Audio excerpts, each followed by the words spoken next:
الحمد لله نحمده ونستعينه ونستغفره ونعوذ بالله من شرور أنفسنا ومن سيئات أعمالنا من يهده الله فلا مضل له ومن يضلله فلا هادي له وأشهد أن لا إله إلا الله وحده لا شريك له وأشهد أن سيدنا ونبينا ومولانا محمد اللهم صل على محمد وعلى آل محمد كما صليت على إبراهيم وعلى آل إبراهيم وبارك على محمد وعلى آل محمد كما باركت على إبراهيم وعلى آل إبراهيم في العالمين إنك حميد مجيد صلى الله عليه وآله وأزواجه وذرياته وأصحابه وأهل بيته أجمعين وأوصيكم عباد الله وإياي أولا بتقوى الله فإن التقوى أصل الأمور أما بعد فقد قال الله تبارك وتعالى في كلامه العزيز أعوذ بالله من الشيطان الرجيم بسم الله الرحمن الرحيم فلما بلغ معه السعي قال يا بني إني أرى في المنام أني أذبحك فانظر ماذا ترى قال يا أبت افعل ما تؤمر ستجدني إن شاء الله من الصابرين. صدق الله العظيم. அளவற்ற அருளாளர் நிகரற்ற அன்பாளர் ஏகநாயகன் அல்லாஹ் ஒருவனுக்கே புகழ் அனைத்தும் அல்ஹம்துலில்லாஹ். அந்த அல்லாஹ்வை போற்றி புகழ்ந்ததன் பின்னால் இன்றைய உத்துவா பிரசங்கத்தை ஆரம்பம் செய்கிறேன். ஸலாத்தும் ஸலாமும் எம்முடைய மேலான கண்மணி நாயகன் முஹம்மது ஸல்லல்லாஹு அலைஹி வஸல்லம் அவர்கள் மீதும் அன்னார் நபிசுவர்களை அன்னோடு சகல சமுதாயங்களை பின்பற்றி வெற்றிகளை கண்டார்கள் சஹாபாக்கள் அவர்கள் தபாவு சாமிகள் முஸ்லிமான முஃமினான ஆண்கள் பெண்கள் யாவர் மீது அல்லாஹ்வுடைய சாந்தியும் சமாதானமும் என்றென்றும் உண்டாவதாக. எவ்வளவு நாள் இவ்வுலகம் மனிதனுக்கு பின்னால் மேலான ஜன்னத்துல் ஃபிர்தௌஸ் ஆகிய சுவர்க்க கிடைக்கட்டுமா என்று துஆ செய்கிறேன். அல்லாஹ் கபூல் செய்வானா. அல்லாஹ்வுடைய கடமை நிறைவேற்றுவதற்காக அல்லாஹ் விரும்பக்கூடிய இடமாகிய அல்லாஹ்வுடைய மாளிகையிலே நேர காலத்தில் வந்திருக்கக்கூடிய அன்பர்களே நண்பர்களே அல்லாஹ்வை எல்லா சந்தர்ப்பங்களிலும் பயந்து கொள்ளுமாறு பள்ளிக்கு உள்ள இருக்கின்ற போதும் வெளியே இருக்கின்ற போதும் உள்ளூரில் இருக்கின்ற போதும் வெளியூரில் இருக்கின்ற போதும் தனிமையிலே இருக்கின்ற போதும் கூட்டாக இருக்கின்ற போதும் இரவிலும் பகலிலும் இரகசியமாகவும் பரகசியமாகவும் அறிமுகமானவர்களுக்கு மத்தியிலும் அறிமுகம் இல்லாதவர்களுக்கு மத்தியிலும் செழிப்பான சந்தோஷமாக இருக்கின்ற கட்டங்களிலும் கவலையான சங்கடமான கட்டங்களிலும் அல்லாஹ் நீங்கள் பார்த்துக் கொண்டிருக்கிறான் என்ற சிந்தனை உள்ளத்தை ஆழமாக ஏற்றி அந்த அல்லாஹ்வை பயந்து வாழ்ந்து கொள்ளுமாறு எனக்கும் உங்களுக்கும் வசியத்தும் நன்மை பற்றி சொல்லிக் கொள்கிறேன். எனவே எல்லா சந்தர்ப்பத்திலும் அல்லாஹ்வை பயந்து நாளைய வருகை நாளை அல்லாஹ் உயர்வான முத்தமிழுடைய கூட்டத்திலே இன்மை சேர்ந்து இல்லத்தில் நோக்கி கூடிய சபைவன் அருள் புரிவானார். அன்பான அல்லாஹ்வின் நல்லடியார்களே பேரன்புமிக்க சகோதரர்களே, இன்றைய புத்துபாவிலே ஒவ்வொரு மிக முக்கியமான ஒரு தலைப்பை பேசலாம் என்று நினைக்கிறேன்.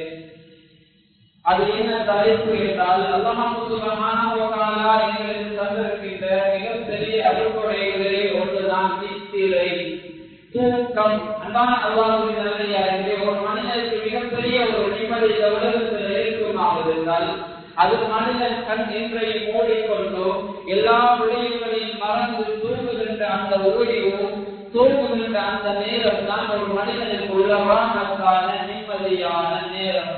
அல்லாஹ் தஆலா பரிசுத்த அல்-குர்ஆனிலே பல இடங்களிலே மனிதனுக்கு அல்லாஹ் கொடுத்திருக்கின்ற தூக்கத்துடைய பெருமதியை, ஒரு மனிதன் தூங்குவதற்குரிய நியமத்தை அல்லாஹ் விளங்கப்படுத்துகிறான்.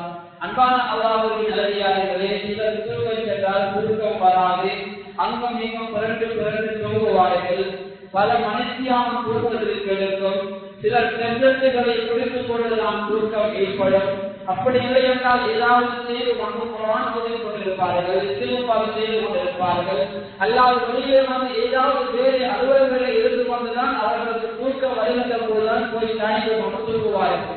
அன்பான அல்லாஹ்வின் நல்லடியார்களே, அப்படி இல்லாமல் அல்லாஹ் எங்களுக்கு நாங்கள் படிக்க அறையில் சென்று துஆ ஓதுவது வல்லா எங்களுக்கு உடனே தூக்கத்தை தருகிறான் என்றால் அது அல்லாஹ்வியான நியமத்தாக, அல்லாஹ்வியான அருள்படையாக இருக்கிறது. எனவே அதற்கு நன்றி செலுத்த நான் நீங்களும் அல்லாஹ்வுக்கு கடமைப்பட்டிருக்கிறோம்.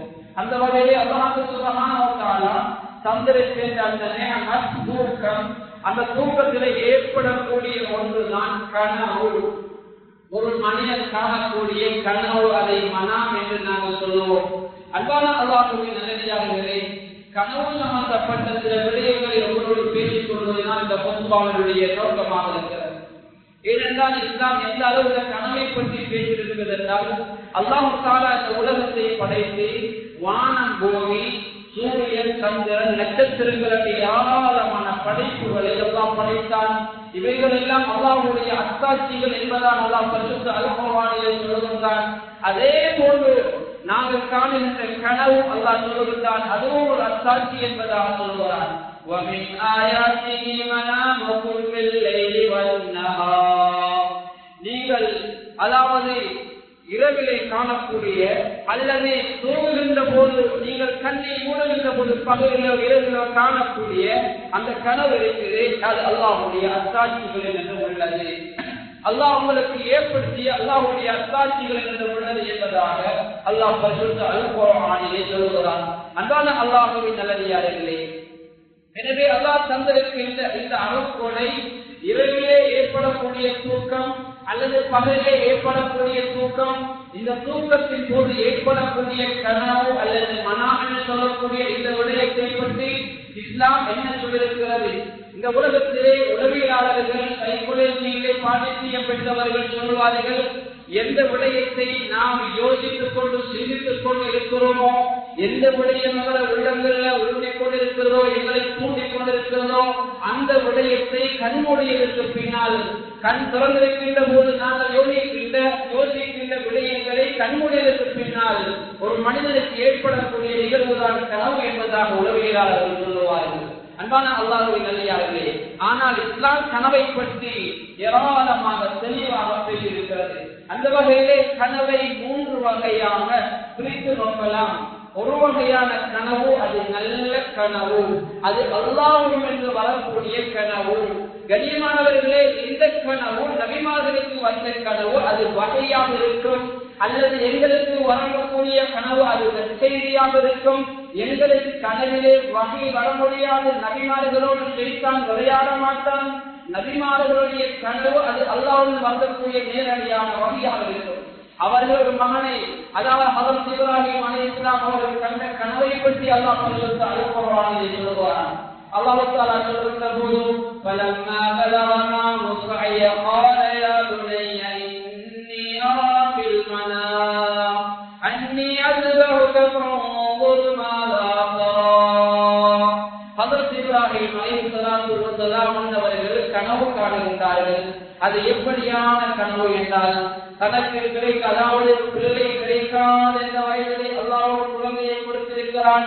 அந்த குழந்தையை அங்கு மிக ஓடித்திருக்கின்ற சகையுடைய வயது வருகின்ற போது அந்த குழந்தையை அறுத்து பழியுமாறு அல்லாஹ் கட்டளையிடுகிறான்.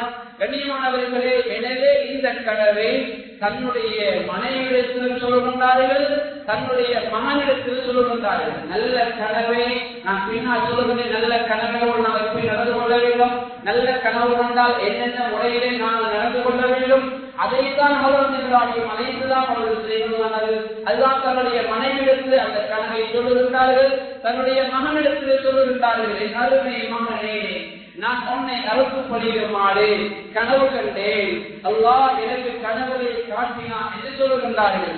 கண்ணியமான அல்லாஹ்வுடைய நல்லடியார்களே, பாருங்கள் இந்த குர்ஆனுடைய வசனத்தை என்னுடைய அபிப்பிராயம் என்ன என்று ஹஜ்ரத் இப்ராஹிம் அலைஹிஸ்ஸலாத்து வஸ்ஸலாம் அவர்கள் தன்னுடைய மகனிடத்திலே கேட்கிறார்கள். கண்ணியமானவர்கள், அந்த அருமை மகனோடு சொல்லக்கூடிய பதிலை பாருங்கள். என் அருமை மகனே, உன்னை அறுத்து பலியிடுமாறு கனவுகளே உன்னுடைய அபிப்பிராயம் என்ன என்று என் அருமை மகனே என்று மகனோடு இரக்கமாக அன்பாக கேட்கிறார். கண்ணியமானவர்களே, அந்த மகன் தன்னுடைய தந்தையோடு கதைக்கின்ற அந்த வார்த்தையை பாருங்கள்.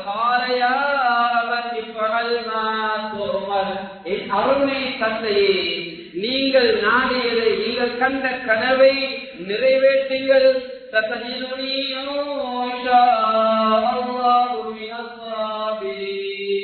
என் அருமை தந்தையே, நீங்கள் கண்ட கனவை அல்லாஹ் வஹீ மூலமாக உங்களுக்கு அறிவித்ததை நீங்கள் நிறைவேற்றுங்கள். நிச்சயமாக பொறுமையாளர்களே என்னை நீங்கள் கண்டுகொள்வீர்கள் என்பதாக ஹஜ்ரத் இப்ராஹிம் அலைஹிஸ்ஸலாத்து வஸ்ஸலாம் அவருடைய மகன் சொல்லுகிறார்கள். கண்ணியமானவர்கள், இந்த கலந்தை அவர்கள் நிதர்சனப்படுத்துகிறார்கள், அமல்படுத்துகிறார்கள். அதற்கு பின்னால் அல்லாஹ் என்ன செய்கிறான்? கண்ணியமானவர்களே, பிள்ளைகளை குர்ஆனை கொடுக்குமாறு அல்லாஹ் எங்கும் கட்டளையிடவில்லை. ஆனால் இப்ராஹிம் அலைஹிஸ்ஸலாம் அவர்களுக்கு ஒரு தியாகம். அவர்கள் எதை கொடுத்தாலும் நிறைவேற்றுவார்கள். அதற்காக அல்லாஹ் கொடுத்த ஒரு சோதனை, அந்த சோதனையிலும் அவர்கள் வெற்றி பெற்றார்கள். அந்த சோதனையிலே அவர்கள் வெற்றி பெற்றார்கள். அல்லாஹ் சொல்லுகிறான், அது சத்தர் ருயா இன்னா கஸாலிக நஜ்ஸில் முஹ்சினீன். நிச்சயமாக சிலனாக நீங்கள் கண்ட கனவை உண்மைப்படுத்தி விட்டீர்கள். நிச்சயமாக நல்லவர்களுக்கு நாங்கள் இப்படிதான் கூலி கொடுப்போம், நல்லொழுக்கமுடையவர்களுக்கு இப்படித்தான் கூலி கொடுப்போம் என்பதாக அல்லாஹ் சொல்லி காட்டுகிறான். எனவே அன்பான அல்லாஹ்வின் நல்லடியார்களே, பேரன்புமிக்க சகோதரர்களே, இந்த சம்பவத்தினோடாக நிறைய விடயங்களை நாங்கள் படிக்க முடியும். ஒன்றோ தன்னுடைய தந்தை தன் பிள்ளைகளோடு நடந்து கொள்ளக்கூடிய முறை, அழகான வார்த்தை பிரயோகம். அதே போல அந்த சந்தர்ப்பத்திலும் மகன் நடந்து கொள்ளக்கூடிய முறை, மகன் பயன்படுத்தக்கூடிய வார்த்தை பிரயோகம். கண்ணியமாக இதற்கு அப்பால் இன்னொரு விடயத்தை பார்க்க முடிகிறது. அல்லாஹ்வுடைய கட்டளை என்றால் தன்னுடைய மனைவியா தன்னுடைய மனைவியா பிள்ளையா என்று பார்க்கவில்லை. அப்படியே அல்லாஹ்வுக்கு முற்றிலும் கட்டுப்படுகிறார்கள். அல்லாஹ் அவர்களுக்கு உதவியை கொடுக்கின்றான். அடுத்து பழிவதற்கு ஒப்படுகின்ற போது அல்லாஹ் தஆலா அறுக்கக்கூடிய சக்தியை அவர்கள் வைத்திருந்த அந்த கத்திக்கு கொடுக்கவில்லை. அன்பான அல்லாஹ்வுடைய நல்லடியார்களே, பக்கத்திலே விழுந்த ஒரு காரான் கல்லுக்கு மேலால் அந்த கத்தியை அப்படி ஓங்கி வைக்கின்றார்கள். அந்த கல் இரண்டாக பிளக்கிறது. அன்பான அல்லாஹ்வின் நல்லடியார்களுக்கு பின்னால் அல்லாஹ் கட்டளையிடுகிறான், சுவர்க்கத்திலே இருந்து ஒரு ஆணத்தை உங்களுக்காக அன்பளிப்பு செய்கிறோம், எனவே இதை நீங்கள் அறுத்து பழியுங்கள் என்பதாக. அன்பான அல்லாஹ்வின் நல்லடியார்களே, இந்த எல்லா சோதனைகளுக்கு பின்னால் தான் ஹஜ்ரத் இப்ராஹிம் அலைஹிஸ்ஸலாம் அவர்களை அல்லாஹ் வஸ்தகல்லாஹு இப்ராஹீம கலீலா, இப்ராஹிம் அலைஹிஸ்ஸலாத்து வஸ்ஸலாம் அவர்களை அல்லாஹ்வுடைய கலீலாக, அல்லாஹ்வுடைய நேசராக அல்லாஹ் தெரிவு செய்தான். ஒன்று இரண்டு சோதனையில தன்னுடைய மகனை அல்லாஹ்வுக்காக கொடுக்க முன் வந்தார்கள். முழு உடம்பையும் அல்லாஹ்வுக்காக கொடுக்க முன் வந்தார்கள். ஒரு கட்டத்தில் ஹஜ்ரத் இப்ராஹிம் அலைஹிஸ்ஸலாத்து வஸ்ஸலாம் அவர்களை நெருப்பிலே கொண்டு வந்து போடக்கூடிய சந்தர்ப்பம். அந்த சந்தர்ப்பத்திலும் ஹஜ்ரத் இப்ராஹிம் அலைஹிஸ்ஸலாம் அவர்கள் தயங்கவில்லை.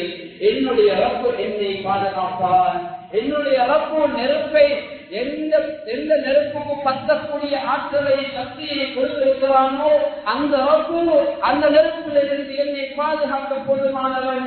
எந்த ரப்பு என்னுடைய மகனை அறுக்காமல் கத்திலிருந்து பாதுகாத்தானோ அதே ரப்பு இந்த நெருப்பிலே இருந்து என்னை பாதுகாப்பான் என்ற நம்பிக்கையோடுதான் ஹஜ்ரத் இப்ராஹிம் அலைஹிஸ்ஸலாத்து வஸ்ஸலாம் அவர்கள் துஆவோடு அங்கே அவர்கள் வீசப்படுகிறார்கள். துஆ ஓதி அவர்கள் வீசினாலும் ஹஜ்ரத் இப்ராஹிம் அலைஹிஸ்ஸலாம் அவர்களுடைய கால்கள் கட்டப்பட்டு போடப்பட்டாலும் அல்லாஹ் தஆலா நெருப்புக்கு கட்டளையிட்டான். குல்னா யா நார் கூனி பர்தன் வ ஸலாமன் அலா இப்ராஹீம். அல்லாஹ்வுடைய நெருப்பல்லவா, அல்லாஹ்வுடைய நெருப்பல்லவா, அல்லாஹ் அந்த நெருப்போடு பேசுகிறான்.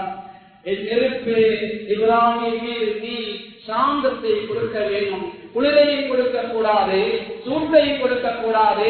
அது இரண்டுக்கும் இடைப்பட்ட நிலைமையை சூட்டையும் தாங்க முடியாது, குளிரையும் தாங்க முடியாது.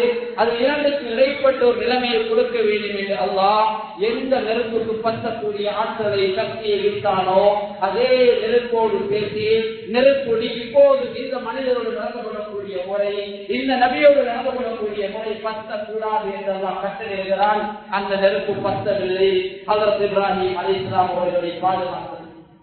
பலவருக்கு ஒரு நாள் 2 நாள் மூச்சிய நெருப்பல்ல, பல வருடங்கள் மூச்சிய நெருப்பு. அல்லாஹ் அந்த நெருப்புக்கு சக்தியை, அந்த பற்றக்கூடிய சக்தியை கொடுக்கவில்லை. இது ஒரு வகையான சோதனை. கண்ணியமானவர்களே, இன்னும் ஒரு வகையான சோதனை எல்லாம் கொடுத்தான். ஏராளமான செல்வங்களை கொடுத்திருந்தான். அந்த செல்வங்களெல்லாம் அல்லாஹ்வுக்கு கொடுப்பதற்காக முன் வந்தார்கள். அது அத்தாக ஹதீஸ் வைஃபி இப்ராஹிம் அல்-முக்ரமீன். ஹஜ்ரத் இப்ராஹிம் அலைஹிஸ்ஸலாம் அவர்கள் விருந்தாளிகளை கவனித்த வீரர் நபியே நாயகம் எங்களுக்கு வரையிலையா என்றெல்லாம் கேட்கிறார். அன்பானவர்களே, விருந்தாளிகளுக்கு எல்லா பொருளாதாரங்களை கொடுக்க முன் வருகிறார். இப்படியான ஒரு சோதனை, இப்படி பல வகையான சோதனைகளை ஹஜ்ரத் இப்ராஹிம் அலைஹிஸ்ஸலாம் அவர்களுக்கு அல்லாஹ் கொடுக்கிறார். இந்த எல்லா சோதனைகளிலும் வெற்றி பெறுகிறார்கள். அவருடைய உள்ளத்தை அல்லாஹ் சோதித்து பார்த்தான். உள்ளத்திலும் யாருமே கிடையாது, அல்லாஹ் மாத்திரம்தான். அல்லாஹ் அல்லாஹ் என்ற சிந்தனை மாத்திரம்தான். அந்த உள்ளத்தை பற்றி அல்லாஹ் சொல்கிறான். இது ஹஜ்ரத் இப்ராஹிம் அலைஹிஸ்ஸலாத்து வஸலாம் அவர்கள் அல்லாஹ்வை சந்திக்க வருகின்ற போது, அல்லாஹ்வுடைய சன்னிதானத்துக்கு வருகின்ற போது கல்புன் சலீம் ஈரேற்றமுடைய உள்ளமாக, கல்புன் சலீம் உள்ள அந்த ஈரேற்றமான உள்ளமுடையவராகத்தான் வந்தான் என்பதாக அல்லாஹ் பரிசுத்த அல் குர்ஆனில் ஹஜ்ரத் இப்ராஹிம் அலைஹிஸ்ஸலாம் அவர்களை பற்றி சொல்கிறார். அன்பான அல்லாஹ்வின் நல்லடியார்களே, எதை சொல்வது என்றால் ஹஜ்ரத் இப்ராஹிம் அலைஹிஸ்ஸலாம் அவர்கள் இப்படியான பல சோதனைகள் எல்லாம் கொடுத்தான். இந்த சோதனை எல்லாத்துக்கும் அப்பால் தான் அல்லாஹ் அவர்களை அல்லாஹ்வுடைய நேசராக அல்லாஹ் தெரிவிக்கிறார். அன்பானவர்களே, அவர்கள் கண்ட கனவை வாழ்க்கையிலே அவர்கள் உண்மைப்படுத்துகின்றார்கள். அது அவர் கண்ட கனவு வகை, அது அல்லாஹ்வுடைய கட்டளை. எனவே எங்களை சாதாரண ஒரு கனவு காணுகிறார், தன்னுடைய மகனை அறுத்து பழிய வேண்டும் அல்லது இந்த வேலையை நீங்கள் செய்ய வேண்டும் என்று கண்ணியமான அல்லாஹ்வுடைய நல்லடியார்களே, அதை அங்கே அவர் நிறைவேற்ற முடியாது. அது ஒரு ஆபத்தான காரியமாக இருந்தால், சரியாய் அனுமதிக்கப்படாத காரியமாக இருந்தால் அதை அங்கே அவர்கள் அதாவது அமல்படுத்த முடியாது. அது நபிமார்களுடைய கனவு, அது வகை, அல்லாஹ் நேரடியாக அனுப்பக்கூடிய தூதுத்துவம், அது செய்தி வகையாக இருக்கும். அது கட்டளை, அதை நிறைவேற்ற வேண்டும். ஆனால் எங்களுடைய கனவுகளை செய்தான் குறுக்கிடுவான். அதனால் எங்களுக்கு வரக்கூடிய கனவுகளை கட்டளை வர முடியாது. அதை யோசித்து பார்த்துத்தான், நீதி நியாயம் பார்த்துத்தான், அதில் சமத்துவம் பார்த்துத்தான் அந்த வழிகளில் நாம் ஈடுபட வேண்டும். எனவே அல்லாஹ்வுடைய நல்லடியார்களே, இது ஹஜ்ரத் இப்ராஹிம் அலைஹிஸ்ஸலாம் அவர்கள் கண்ட கனவு பற்றி அல்லாஹ் பரிசுத்த அல் குர்ஆனில் சொல்கிறார். அதே போல ஒரு மனிதன் நல்ல கனவு காணுகிறான் என்றால் அந்த மனிதன் செய்யக்கூடிய ஒரு விடயத்தை ஸல்லல்லாஹு அலைஹி வஸல்லம் சொல்லி தந்தார்கள். அந்த மனிதன் முதலாவதாக அல்லாஹ்வை புகழ வேண்டும். ஹஜ்ரத் இப்ராஹிம் அலைஹிஸ்ஸலாம் அவர்கள் அல்லாஹ்வை புகழ்ந்தார்கள். கண்ணியமானவர்களே, அந்த கனவினூடாக ஏராளமான படிப்பினைகள். அதே போன்று இரண்டாவதாக அந்த கனவு சம்பந்தமாக அல்லாஹ்விடத்தில் நாங்கள் பிரார்த்தனையில் ஈடுபட வேண்டும். யா அல்லாஹ், இப்படியான ஒரு கனவை கண்டுவிட்டேன். யா அல்லாஹ், இது ஒரு சிலர் என்ன செய்கிறார், சில கனவுகளை கண்டுவிட்டால் இப்படியான ஒரு கனவு எனக்கு ஏற்பட்டிருக்கிறது என்று ஆணையிட்டால் யாரும் இல்லை என்று அவர் அங்கே உயர்ந்து சென்றுவிடக்கூடிய நிலைமைகள் ஏற்படும். அப்படி யாரும் உயர்ந்து சென்றுவிடக்கூடாது. தன்னை தாழ்த்தி அல்லாஹ்வை புகழ வேண்டும். தான் மூன்றாவதாக தான் நெருக்கமான ஒருவருக்கு அந்த கனவை சொல்லலாம். கண்ணியமானவர்களே, தான் நெருக்கமான ஒருவரிடத்திலே அந்த கனவை சொல்வது ஷரீஅத் அனுமதித்த ஒரு விடயமாக இருக்கிறது. தனக்கு விருப்பம் இல்லாத ஒருவர் அல்லது தனக்கு மிகவும் அன்பு இல்லாத ஒருவர் அவரிடத்திலே அந்த கனவை சொல்ல உட்படுவோம் என்றால் அது சில வேளை அவருக்கு ஆபத்தாக ஏற்படும். சில வேளை எங்களுக்கு சூழ்ச்சி செய்வார்கள், சில வேளை பொறாமைக்காரர்கள், கண்ணூர்காரர்கள் அவர்களுக்கு ஏற்படுத்தினால் அவர்களுக்கு இந்த கனவை பற்றி சொன்னால் சில வேளை அவர்கள் இதைவிட மிகப்பெரிய ஒரு ஆபத்தை எங்களுக்கு உண்டு பண்ணிவிடுவார்கள். எனவே அந்த கனவுகளை எங்களுக்கு விருப்பமான ஒருவருக்கு தான் சொல்ல முடியும். அதற்கு ஆதாரமாக ஹஜ்ரத் இப்ராஹிம் அலைஹிஸ்ஸலாத்து வஸலாம் அவர்கள் கண்ட கனவை தன்னுடைய மனைவியிடத்திலே சொன்னார்கள், தன்னுடைய மகனிடத்திலே சொன்னார்கள். அதே போல ஹஜ்ரத் பெருமானார் ஸல்லல்லாஹு அலைஹி வஸல்லம் ஏராளமான கனவுகளை கண்டிருக்கிறார்கள். சொல்லியிருக்கிறார்கள். அந்த கனவுகளை கதிஜா ரலியல்லாஹு தஆலா அன்ஹா, அதே போல இன்னும் அவருடைய பல மனைவிமார்கள், அவர்களின் முக்கியமான அன்னை ஆயிஷா ரலியல்லாஹு தஆலா அன்ஹா போன்ற தன்னுடைய மனைவிமார்களுக்கு அந்த கனவுகளை பற்றி சொல்லியிருக்கிறார்கள். அவர்கள் எல்லோரும் சேர்ந்து அந்த கனவு சம்பந்தமாக அல்லாஹ்விடத்திலே துஆ செய்திருக்கிறார்கள், அல்லாஹ்வை புகழ்ந்திருக்கிறார்கள் செய்தியை குர்ஆன் ஹதீஸிலூடாக காண முடிகிறது. அன்பான அல்லாஹ்வின் நல்லடியார்களே, அதே போன்று இன்னும் ஒரு விடயம்தான், அந்த கனவு சம்பந்தப்பட்ட விடயங்களை அல்லாஹ்விடத்தில் அதிகமாக நாங்கள் தொழுது துஆ செய்து எங்களை வணக்கத்தில் ஈடுபடுத்திக் கொள்ள வேண்டிய. இதற்கு மாற்றமாக ஒரு மனிதன் கெட்ட கனவு காணுகிறான், அருவருப்பான கணவனை காணுகிறான், ஆபத்தான கணவனை காணுகிறான். கண்ணியமானவர்களே, முதலாவது அவர் செய்யக்கூடிய வேலை தூங்கிய திசையை உடனே மாற்ற வேண்டும். அப்படி இல்லை என்றால் அந்த கனவை திரும்பி திரும்பி காண அவருக்கு வாய்ப்பு இருக்கிறது. என்ன செய்ய வேண்டும்? தூங்கிய திசையை முதலாவதாக அவர் மாற்ற வேண்டும். இரண்டாவதாக என்ன செய்யணும்? 3 முறை தன் இடது பக்கம் இலேசாக அவர் துப்ப வேண்டும்.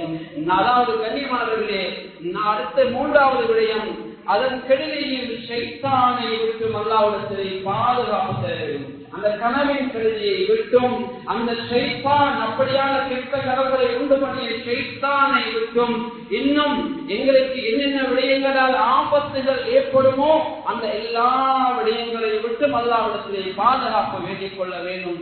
4வது முடியமாக இருந்தால் 2 ரக்காத் எழுந்து ஒது எடுத்து 2 ரக்காத் தொழுது விட்டு அதற்கு பின்னால் நாங்கள் தூங்க வேண்டும். அவர்களே, துஆ செய்து தூங்க வேண்டும். 5வதாக கண்ணியமானவர்களே, எங்களுடைய சமூகத்தில் நடக்கக்கூடிய மிகப்பெரிய ஒரு சவால்தான் கெட்ட கனவு விளக்க இருக்கிறது. 5வது விடயம், கெட்ட கனவு யாராவது கண்டா அதற்கு யாரிடத்துல விளக்க கூடாது, யாரிடத்துல விளக்கம் கேட்கக்கூடாது. அப்படி விளக்கம்தான் கேட்க வேண்டுமா இருந்தால் அன்பானவர்களே, சரியான வழிகாட்டுதலை சொல்லிருக்குது. நான் கண்ட கனவு எனக்கு விளக்கங்கள் சொல்லுகிறது கேட்காமல் இப்படியான ஒரு விடயம் இருக்குது, கனவுல இப்படியான ஒரு விடயத்தை கண்டா அதுக்கு என்ன விளக்கம் என்று கண்ணை அடையாளப்படுத்தாமல் பொதுவாக ஒரு கேள்வியாக கேட்கலாம். ஆனால் அப்படி கேட்பதற்குள்ளாக அதிலேயும் ஒரு விளைவுகளுக்கு இருக்குமாக இருந்தால் அதையும் நான் நிறுத்திக் கொள்ள வேண்டும். ஆனால் சரியா தெளிவாக சொல்லி தருகிறது, கெட்ட கனவுக்கு யாரும் விளக்க சொல்லக்கூடாது. அது எமக்கும் எம்மை படைத்த அல்லாஹ், அந்த அல்லாஹ்வுக்கு மாத்திரம்தான் அது தெரிய வேண்டும். அதனால் அல்லாஹ்விடத்திலே பாதுகாப்பு தர வேண்டும். ஏனென்றால் கனிமான அல்லாஹ்வின் நல்லடியார்களே, சமூகத்தில் நிறைய பேர் இருக்கிறார்கள் கெட்ட கனவுக்கும் விளக்க கேட்டு தெரியக்கூடியது. என்றால் பெருமானார் ஸல்லல்லாஹு அலைஹி வஸல்லம் சபைக்கு ஒரு கிராமவாசி வருகிறார். ஜாபிர் ரலியல்லாஹு தஆலா அன்ஹு அறிவிக்கக்கூடிய ஹதீஸ் புகாரிலே பதிவு செய்யப்பட்டிருக்கிறது. ஒரு கிராமவாசி வருகிறார். ஏன் வருகிறார் தெரியுமா? அவர் கண்ட ஒரு கெட்ட கனவு, அந்த கனவுக்கு விளக்கம் கேட்டு வருகிறார். பெருமானார் ஸல்லல்லாஹு அலைஹி வஸல்லம் அவர்களிடத்திலே வந்த அந்த கிராமவாசி, அல்லாஹ்வின் தூதரே, எனது தலை வெட்டப்பட்டு அது ஓடுவது போன்றும் அதை பின்தொடர்ந்து நான் செல்வது போன்றும் இரவு ஒரு கனவு கண்டேன் நாயகமே, இது எதற்கான இந்த கனவை நான் கண்டிருக்கிறேன் என்று அவர் விளக்க கேட்ட போது பெருமானார் ஸல்லல்லாஹு அலைஹி வஸல்லம் அன்னவர்கள் அந்த கிராமவாசியை பார்த்து சொன்னார்கள், உன்னோடு ஷைத்தான் விளையாடி இருக்கிறான். ஷைத்தான் உன்னோடு விளையாடி இருக்கின்ற இந்த விடயத்தை நீ மக்களிடம் கூறாதே, இது சம்பந்தமாக விளக்கங்களை தேடாதே, அல்லாஹ்விடத்திலே பாதுகாப்பு தேடு என்று எங்கள் தலைவர் பெருமானார் ஸல்லல்லாஹு அலைஹி வஸல்லம் அன்னவர்கள் புத்திமதி சொல்லி அனுப்பினார்கள். அன்பான அல்லாஹ்வின் நல்லடியார்களே, எனவே எமது வாழ்விலும் இப்படியான நிகழ்வுகள் நடக்கின்ற போது நாமும் அப்படியான விடயங்களில் ஈடுபட்டு விடக்கூடாது. அதே போல சில மனிதர்களுக்கு இரவில் தூக்கம் வராமல் இருக்கும். அங்கும் இன்னும் திரண்டு தன்னுடைய தூக்கத்தை எதிர்பார்த்து துஆக்கள் ஓதிக்கொண்டு அந்த மனிதர் இருக்கக்கூடிய சந்தர்ப்பம் தூக்கம் வரவில்லை என்றால் அந்த இடத்திலே அவர்கள் ஓதக்கூடிய ஒரு துஆவையும் ஸல்லல்லாஹு அலைஹி வஸல்லம் கற்றுத் தந்தார்கள். அது என்ன துஆ என்றால் ஸல்லல்லாஹு அலைஹி வஸல்லம் சொன்னார்கள், அஊது பிகலிமாத்தில்லாஹி தாம்மாத்தி மின் கலபிஹி وعقابه وشر عباده ومن حمدات الشياطين وأن يحضرون. இந்த துஆவை நாம் ஓதிக்கொள்வோம். அன்பானவர்கள், துஆவுடைய கருத்தை கொஞ்சம் பாருங்க. திருமதியிலே பதிவு செய்யப்பட்டிருக்கிற ஹதீஸ் 3528வது ஹதீஸாக பதிவு செய்யப்பட்டிருக்கிறது. இது பெருமதியான ஒரு துஆ. யாருக்கு தூக்கம் போக இல்லையோ, யாருக்கு தூக்கம் போக கொஞ்சம் நேரம் எடுக்குதோ, யாருக்கு தூக்கத்தில் அதிகமாக கனவு ஏற்படுதோ, யாருடைய தூக்கம் ஆபத்தாக இருக்கும் என்று நினைக்கிறோமோ அல்லது வேறு ஒரு இடத்துல போய் நாங்கள் தூக்கம் ஏற்படுகிறது, வளமையா தூங்குகின்ற வீட்டுல இல்ல, வளமையா தூங்குகின்ற வீட்டுல அல்ல, வேறு ஒரு இடத்துல போய் நாங்கள் தூங்குவோம் என்றா, ஒரு ஆபத்தான இடத்துல தூங்குவோம் என்றா, கண்ணியமான கட்டாயமாக எல்லா சந்தர்ப்பங்களோட துவா, இந்த துவாவை கண்டிப்பாக ஓதிக்கொள்ள வேண்டும். இந்த துவாவுடைய கருத்தை பாருங்கள். அல்லாஹ்வுடைய முழுமையான வார்த்தைகளை கொண்டு அவனது கோபத்தை விட்டும் தண்டனை விட்டும் அவனது அடியாறுகளின் தீங்குகளை விட்டும் சைத்தான் எங்களிடத்திலே ஆஜராகுவது, சைத்தான் எங்களிடத்திலே வந்து கெடுதிகளை ஏற்படுவதை விட்டு விரைவா உன்னிடத்திலே நான் பாதுகாப்பு தருகிறேன், இந்த வார்த்தைகளை கொண்டு பாதுகாப்பு தருகின்றேன் என்ற துவா இது பெருமதியானது. கனிமான இந்த துவாவை ஓதிக்கொண்டு நாங்கள் தூங்கினால் நிச்சயமாக அல்லாஹ் எங்களுக்கு தூக்கத்தை தருவான். எனவே அன்பான அல்லாஹ்வின் நல்லடியார்களே,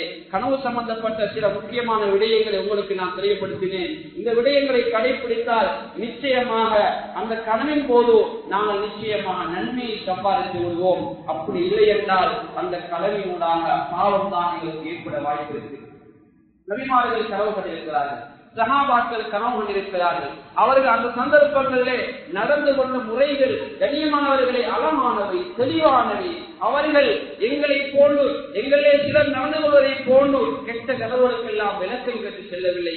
கண்ணியமான அல்லாஹ்வின் நல்லடியார்களே, இன்னும் ஒரு வகையான கனவுதான் சைத்தான் வரக்கூடிய, அதாவது கவலை ஏற்படுத்தக்கூடிய முதலாவது வகை கனவு. அது அல்லாஹ்விலிருந்து வரக்கூடிய நற்செய்தி, அது சுப செய்தி, அது நல்ல கனவாக இருக்கும். அது எதிர்காலத்தில் ஒரு மனிதனுக்கு கிடைக்க உள்ள பொருட்செல்வம் அல்லது குழந்தை செல்வம் அல்லது பட்டம் பதவி, அவனுடைய உயர் அந்தஸ்துகளை எடுத்துக்காட்டக்கூடிய ஒரு நற்செய்தியான ஒரு கனவாக இருக்கும். அல்லது இது முதலாவது வகையான கனவு, நல்ல செய்திகளை காணுவது. அந்த கனவுடைய மிக முக்கியமாக அந்த கனவு காணக்கூடிய முக்கியமான ஒரு நேரம் அது சுபகுக்கு முன்னால் உள்ள நேரம். அப்படி இல்லாத ஏனைய நேரங்கள் அந்த கனவை கண்டால் அதை பரிசீலனை பண்ண வேண்டும். ஷரியத் சொல்லித் தருகிறது, ஒரு மனிதன் காணக்கூடிய நல்ல கனவு அது சுபகுக்கு முன்னால் தான் ஏற்படும். அது பெருமதியான நேரம், அது மலருக்கு மாறுபடிய சோபத்தில் இருக்கக்கூடிய நேரம். அந்த நேரத்தில் சைத்தான் அந்த இடத்திலே, அதாவது ஊசலாட்டங்கள் இல்லாத ஒரு நேரம், பெருமதியான நேரம். எனவே அந்த நேரம் கண்ணியமானவர்களை காணக்கூடிய ஒரு கனவு அது உண்மையாக இருக்கும். எனவே அந்த கனவு யாரிடத்திலாவது தென்பட்டால் அது சுப செய்தியாக இருக்கும் என்று செய்தி ஸல்லல்லாஹு சொன்னார்கள். அதைத்தான் ஸல்லல்லாஹு அலைஹி வஸல்லம் அவர்கள் அது அல்லாஹ்விலிருந்து வரக்கூடிய நற்செய்தி என்று சொன்னார்கள். இரண்டாவது வகையான ஒரு கனவு இருக்குது, சைத்தானிலிருந்து வரக்கூடிய கெட்ட கனவு, கவலை ஏற்படுத்தக்கூடிய கனவு, இபாதத்தை விட்டு நீங்கள் தூரமாகக்கூடிய கனவு, எங்களை மனக்குழப்பத்திலே ஏற்படக்கூடிய கனவு. சில மனிதர்கள் கண்ட காணக்கூடிய கனவை வைத்து தன்னுடைய வாழ்வையை அழித்துக் கொள்கின்றார்கள், தற்கொலை செய்து கொள்கின்றார்கள், தன்னுடைய வாழ்வை மாற்றிக் கொள்கின்றார்கள். கண்ணியமான அல்லாஹ்வின் நல்லடியார்களே, அது கனவை தவிர அது நிஜம் கிடையாது. எனவே ஷரியத்தை மார்க்கத்தை படித்திருக்கிற நாங்கள் அது சம்பந்தப்பட்ட தெளிவு இருக்க வேண்டும்.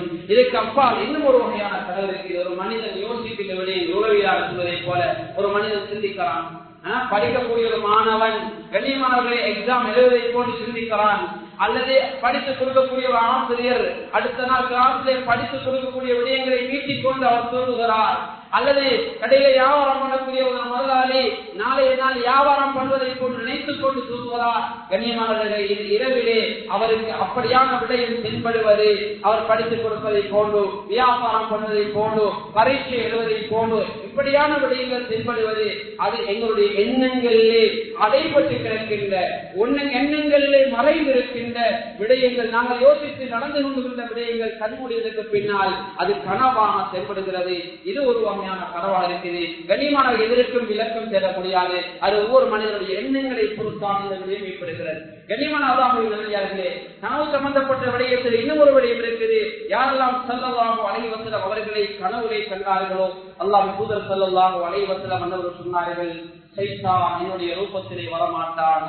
கனவில் யார் என்னை கண்டாரோ அவர் விழிப்பிலும் என்னை கண்டுவிட்டார் என்று ஸல்லல்லாஹு அலைஹி வஸல்லம் அவர்கள் சொன்னார்கள்.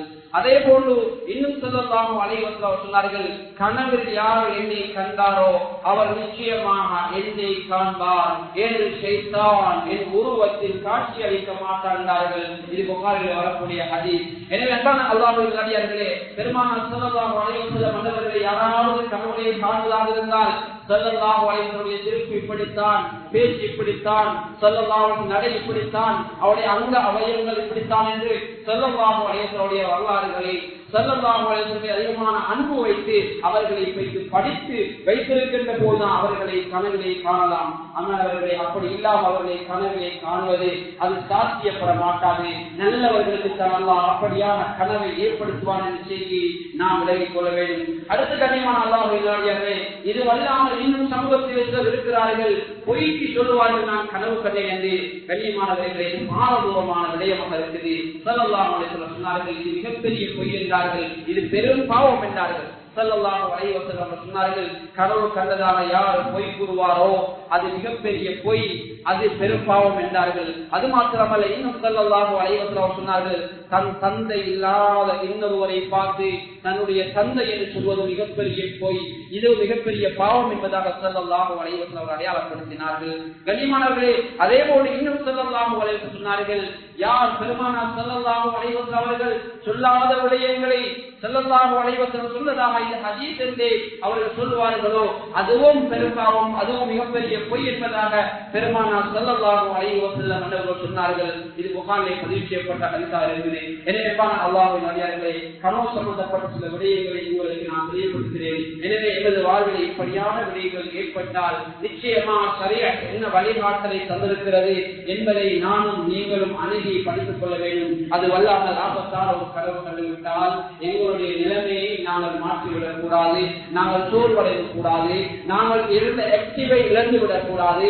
கண்ணியமாக நாங்கள் தைரியமாக இருக்க வேண்டும். அல்லாஹ்விடத்தில் அது சம்பந்தமாக முறையிட வேண்டும். கண்ணியமானவர்களை அடுத்தடுத்த விடயங்களை தொடர்ந்து செய்ய வேண்டும். நிச்சயமாக அது மறக்கடிக்கப்பட்டுவிடும். அப்படி இல்லாமல் அதே சிந்தனைகளை தொடர்ந்து இருப்போம் என்றால் அது எங்கள் உள்ளத்தை விட்டு அவசரமாக அது நீங்காது. ஏனென்றால் மனிதன் அதையே சிந்து கொண்டிருந்தால் அந்த மனிதனுக்கு அந்த சிந்தனை அதிகமாக வரும். அந்த சிந்தனையை மாற்றமாக வேறு வேறு வழிகளில் ஈடுபடுகின்ற போது நிச்சயமாக அது அவருடைய உள்ளத்தை விட்டுள்ள கெட்ட கனவு சென்றுவிடும். அப்படி இல்லை என்றால் கெட்ட கனவுகள் வாழ்வில் ஏற்பட்டால் இபாதத்தை விட்டு அவர் தூரமாகுவார், மனநோயாளியாக அவர் மாறிவிடுவார். ஷரியத் சொல்லித் தருகிறது கண்ணியமானவர்களே, ஒரு முஸ்லிம் ஒரு முஃமின் மனநோயாளியாக முடியாது.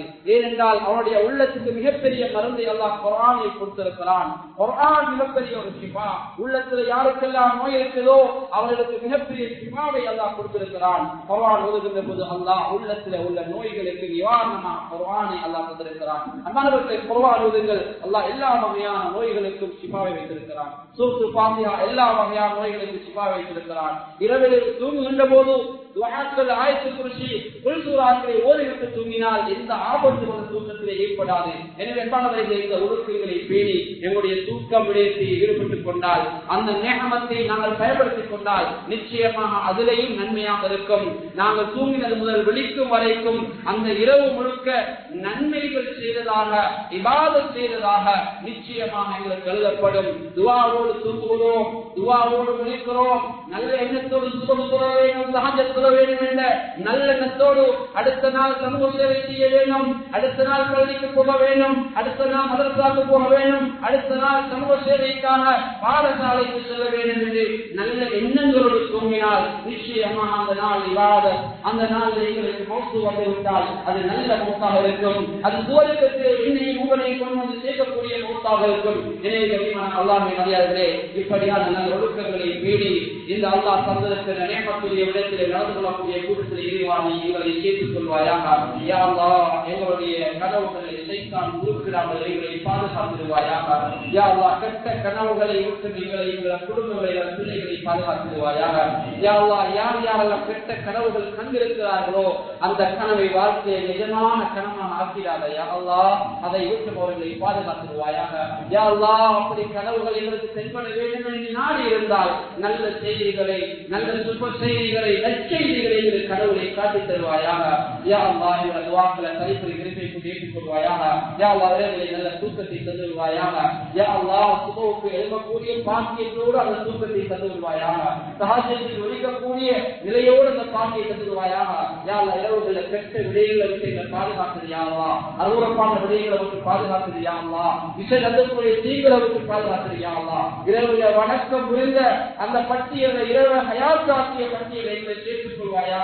சஹாபாக்கள் இரவு முழுக்க விழித்து வழங்கினார்கள் யா அல்லாஹ், அப்படியே பட்டியலை சேர்த்துக் கொள்வாயாக. சுபகுடைய தொழுகை இஷாவுடைய தொழுகை நோவை ஜமாத்தோடு தொழுதால் ஒரு இரவு நின்று வணங்கிய கூலி என்று ஸல்லல்லாஹு அலைஹி வஸல்லம் யா அல்லாஹ் அத்தைய கூலி உடனடியாக அத்தைய கூலியை பெற்றுக்கொண்ட நன்மைகளாக எங்களை கபூல் செய்வாயாக. யா அல்லாஹ் ஊருக்குடைய வரக்கத்தை அமீர் செய்வாயாக. யா அல்லாஹ் ஊருடைய மதரசாவை நல்ல முறையை நடத்தி செல்லக்கூடிய பாக்கியத்தை கொடுத்துருவாயாக. அதிகமான பிள்ளைகள் சேரக்கூடிய மதரசா ஆக்கிடுவாயாக. யா அல்லாஹ் உள்ள பொருளாதாரங்கள் வளங்களை உன்னுடைய மாற்றத்தை வளர்ப்பதாக இருக்கக்கூடிய சின்னங்களை பாதுகாத்துருவாயாக. அடையாளங்களை பாதுகாத்துருவாயாக. இங்க இருக்கக்கூடிய ஆண்கள் பெண்களுக்கு நல்லொழுக்கத்தை கொடுத்துருவாயாக. அவருடைய வாழ்வில் வரக்கத்தை கொடுத்துருவாயாக. யா அல்லாஹ் பரீட்சைகள் எழுதியிருக்கின்ற மாணவ மாணவர்கள் சிறந்த பெருப்பரை கொடுத்துருவாயாக. யா அல்லாஹ் நல்ல பெருப்பரை கொடுத்துருவாயாக. எதிர்கால சமூகத்தின் தலைவர்களாக தலைவிகளாக நல்ல ஒழுக்கம் உள்ள பிள்ளைகள் அவர்களை ஆக்கிடுவாயாக. யா அல்லாஹ் யார் யாரெல்லாம் போவதற்கு நியத்து வைத்திருக்கிறார்களோ அவருடைய ஹஜ்ஜிகளை அவசரமாக நிறைவேற்றக்கூடிய பாக்கியத்தை கொடுத்துருவாயாக. ஹஜ்ஜுடைய கடனை இலகுவாக நிறைவேற்றக்கூடிய பாக்கியத்தை கொடுத்துருவாயாக. யார் யாரெல்லாம் பொருளாதார அதிகமாக கொடுத்து சென்றார்களோ அதிக பொருளாதாரத்தை கொடுத்து சென்றார்களோ அந்த பொருளாதாரத்திற்கு பகரமாக நாளைய வறுமையினால பாபு சதகா பாபு ஹஜ்ஜாலை அவர்களை எழுக்க பண்ணி சுவர்க்கத்தை நிறைவேற்றி வைப்பாயாக. யா அல்லாஹ் உயரிய அந்தஸ்தை அவர்களை சேர்த்துக் கொள்வாயாக. யா அல்லாஹ் ஒரு நாட்டிலிருந்து ஹஜ்ஜுக்கு நிறைய மக்கள் புறப்படுகிறாங்க. யா அல்லாஹ் இந்த ஆண்டு நிறைய மக்கள் இலங்கையில் புறப்படுகிறாங்க. யா அல்லாஹ் அவருடைய பயணங்களை இலேசாக்கி கொடுத்துருவாயாக. போற இடங்களை ஆபத்துகளுக்கு பாதுகாத்துருவாயாக. யா அல்லாஹ் அவருடைய பாதுகாப்பை எல்லா இடங்களையும் கொடுத்துருவாயாக. அவருடைய பிள்ளை குட்டிகளுக்கு நீ பாதுகாப்பை கொடுத்துருவாயாக. அவருடைய பொருளாதாரத்தை பல மடங்காக ஆக்கி கொடுத்துருவாயாக. யா அல்லாஹ் வாழ்க்கையில் ஒரு தடவையாவது ஹஜ் செய்யக்கூடிய பாக்கியத்தை எங்களுக்கு நசீபாக்கிடுவாயாக. அப்படியான நியத்து இருக்கிறது. யா அல்லாஹ் அந்த நியத்துக்களை எங்களை வாழ்க்கையில் ஒரு முறையாவது அமுல்படுத்தக்கூடிய பாக்கியத்தை எங்களுக்கு தந்துடுவாயாக. எங்களை பொருளாதாரங்களை பறக்கத்தை கொடுத்துருவாயாக. யா அல்லாஹ் எங்களை நீ உன்னுடைய மார்க்கத்தை நிலைநாட்டக்கூடிய நல்ல மக்களை சேர்த்துக் கொள்வாயாக. அந்த துஆவை ஹதீஸை ஏற்றுக்கொள்வாயாக. ஆமீன் ஆமீன் வ ஆகிரு தஅவானா அனில் ஹம்துலில்லாஹி ரப்பில் ஆலமீன்.